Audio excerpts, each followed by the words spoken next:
ज़ेनुगा बहुत advanced science है। ये साइंस बेस्ड है पतंजलि योग सूत्र पर, भगवत गीता पर और भगवान बुद्ध की टीचिंग्स पर। ये साइंस बताती है कैसे हम अपने माइंड को डिस्ट्रैक्शन से फ्री करके फोकस करना सिखा सकते हैं।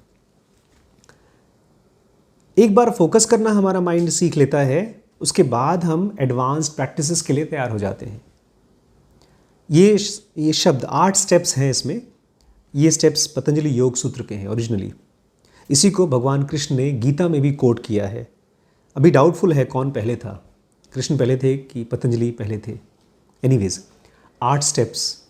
शुरू में ये स्टेप्स मुझे बड़े ख़राब लगते थे, बोरिंग लगते थे, क्योंकि उसमें से कुछ स्टेप्स अलग से हमारे माता पिता ने हमको पढ़ने के लिए यूज़ करने की कोशिश की है, पढ़ाने के लिए। यम नियम, नियम नियम से रहो, संयम से रहो, रोज़ सुबह उठो, पढ़ाई करो, नहा धोकर अच्छे बच्चे रहो, सच बोलो। इस तरह की बहुत सी बातें हमारे पेरेंट्स ने हमको बार बार करवा करके इसकी इम्पोर्टेंस गायब कर दी है। जिनको समझ में आ गया, जिन्होंने भी नियम को यूज़ करना सीख लिया और एंजॉय करना सीख लिया, वो तो फिर अपने लाइफ में, अपने करियर में बहुत आगे निकल जाते हैं। लेकिन जो बेसिक प्रैक्टिस, ये यम और नियम बेसिक प्रैक्टिस है। इसमें भी 5 यम है, 5 नियम है, वो मैं बाद में बात करूँगा। इसके बाद आता है आसन। ये भी पिट गया है, रामदेव जैसे लोगों ने इसको पिट दिया है। 2 तरह के आसन होते हैं, फिजिकल बॉडी के आसन और माइंड के आसन, और रामदेव जी ने पूरी तरह से इसको फिजिकल बॉडी का आसन बना दिया है। वो भी अच्छा है, सेहत के लिए बहुत अच्छा है। उसके बाद आता है प्राणायाम। ये भी रामदेव जी खा गए इसको। हाँ, यही चलते चलते प्राणायाम खाली नाक में सांस को कंट्रोल करना रेगुलेशन नहीं है, ये तो एक प्राण का आयाम है। प्राण हम लोग 5 तरीके से लेते हैं, आंखों से लेते हैं, कान से लेते हैं, नाक से लेते हैं, मुंह से लेते हैं, स्किन से लेते हैं। ये जो एनर्जी बाहर से आती है, हमारे ब्रेन में पहुंचती है, इसको रेगुलेट करना, इसको बोलते हैं प्राणायाम। ये बहुत एडवांस प्रैक्टिस है। इसके बाद नेक्स्ट स्टेप आता है प्रत्याहार, जो मैं जानता ही नहीं था। प्रत्याहार मैंने शब्द कभी सुना ही नहीं था बचपन में। जब भी पापा ने मुझे नियम समझाया, प्रत्याहार का जिक्र ही नहीं किया। इनफैक्ट उनको तो आइडिया नहीं था। ज़्यादातर लोग, जो लोग नियम कानून बच्चों को ऊपर सिखाते हैं, उनको आइडिया नहीं होता कि ये 8 स्टेप्स का एक पार्ट है। प्रत्याहार मतलब डिटैचमेंट, आपका फिजिकल बॉडी से मॉलिक्यूलर बॉडी का डिटैचमेंट। ये कब पॉसिबल हो पाएगा? जब आपकी बॉडी ढेर सारा एनर्जी इकट्ठा कर पाएगी। अभी तो एनर्जी डिसिपेट होती रहती है, ढेर सारे एक्टिविटीज़ में, ढेर सारे थॉट्स में, ढेर सारे इमोशंस में हम एनर्जीज़ को ख़त्म कर देते हैं। खाली खाने की एनर्जी नहीं हो रही बात, यहाँ पर माइंड की एनर्जी हो रही है। प्रत्याहार के बाद एडवांस्ड योगा चालू होता है। एडवांस्ड योगा 3 स्टेप्स हैं, यम नियम आसन प्राणायाम प्रत्याहार धारणा। धारणा वो स्टेज है जिसमें आप अपने आप को कहीं पर भी धारण कर सकते हैं, कहीं पर भी जा सकते हैं। ये मॉलिक्यूलर बॉडी का काम है। इसके बाद आता है ध्यान। धारणा, ध्यान। ध्यान में आप कहीं पर भी जा सकते हैं, लेकिन कहीं पर भी जाते नहीं हैं, आप कहीं स्पेसिफिक जगह जाते हैं।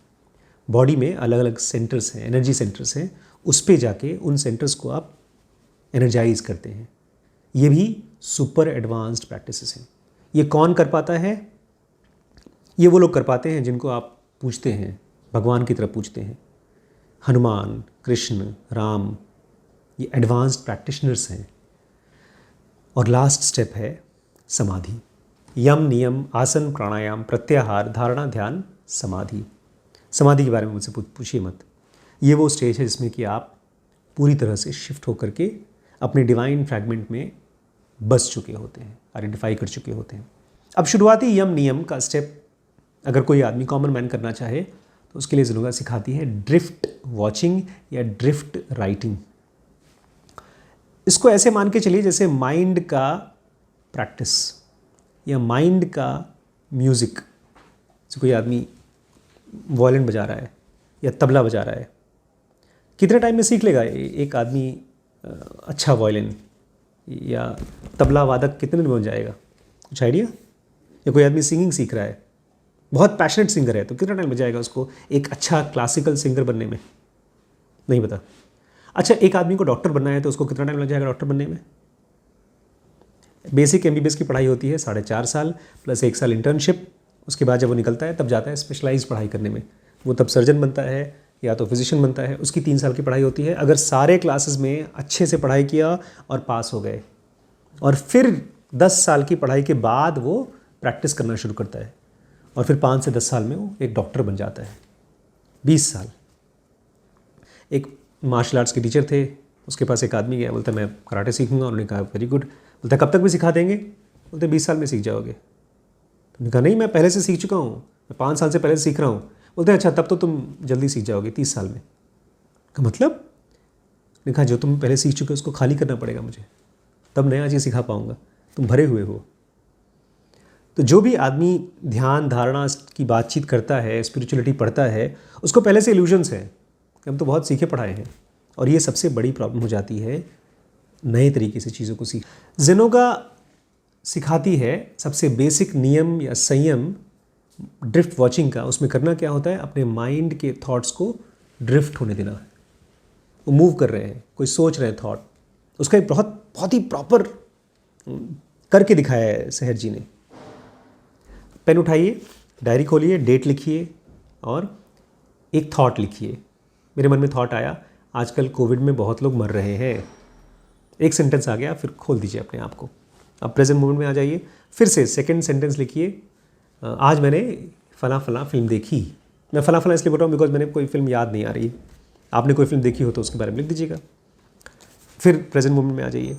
हो सकता है बहुत बार आपको प्रेजेंट मोमेंट में याद ना आए, तो आप उसी फिल्म से एक्टर एक्ट्रेसेस, फिर उनका घर, और फिर पता नहीं कहाँ कहाँ चले जाएंगे। इसको बोलते हैं ड्रिफ्ट, अपने माइंड के थॉट्स में खो जाना।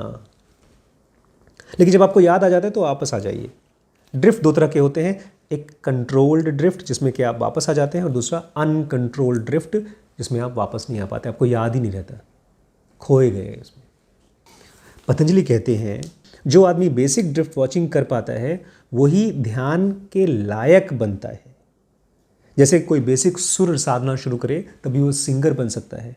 कोई भी आदमी सिंगर नहीं बन सकता, उसको पहले बेसिक सुर की सेंस होनी चाहिए। 2, 4, 5 साल तक उसने सीखा होना चाहिए, तब जाकर के वो सुरों को समझ पाता है। अभी हम लोग देखते हैं, कौन सा आता है प्रोग्राम जिसमें बच्चों का सिलेक्शन होता है, इंडियन आइडल। तो उसमें वो बच्चे बोलते हैं ना, सर सी वाला दीजिए मुझे, डी दीजिए, वो बोलते हैं नोट दीजिए मुझे। हम लोग तो नोट पहचान भी नहीं पाए क्योंकि हमको सुर की समझ नहीं है। ऐसे ही जब थॉट्स, आपने मुझसे पूछा ये फिल्म मैंने देखी थी, मैं समझ गया था, आप समझे थे कि नहीं समझे थे, या आप बाद में समझे थे? ये सवाल अपने आप में बहुत मासूम सवाल नहीं है।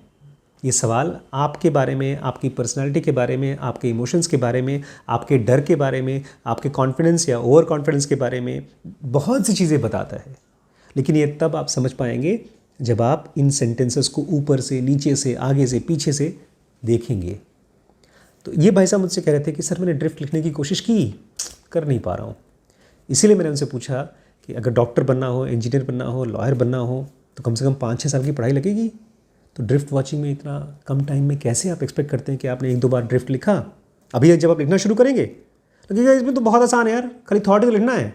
लेकिन उस थॉट को 2, 4, 5, 10 साल तक कर पाना, लिख पाना, ये मेन प्रॉब्लम है। जब आप ABCD बच्चों को लिखाते हैं तो कितना बोरिंग काम होता है। ए लिखो कम से कम 100 बार, और चूंकि कोई काम बोरिंग होता है इसलिए हमको लगता है कि बहुत आसान है और वो यूजलेस है। तो जब आप ड्रिफ्ट लिखेंगे और जब वापस आएंगे, बार बार ड्रिफ्ट में वापस आ जाएंगे, वापस आने से ही आपके अंदर में फोकस की एबिलिटी, ध्यान की एबिलिटी डेवलप हो सकती है। जो आदमी वापस नहीं आ सकता अपने ड्रिफ्ट में से, वो आदमी कभी भी ध्यान नहीं सीख सकता। उसके लिए फ्री होना ऑलमोस्ट इम्पॉसिबल है। लेकिन जो आदमी बेसिक ड्रिफ्ट वॉचिंग कर सकता है, ड्रिफ्ट राइटिंग कर सकता है, वो ध्यान के लायक बन सकता है। यही हम लोग सिखाते हैं जेनोगा बेसिक और एडवांस कोर्स में।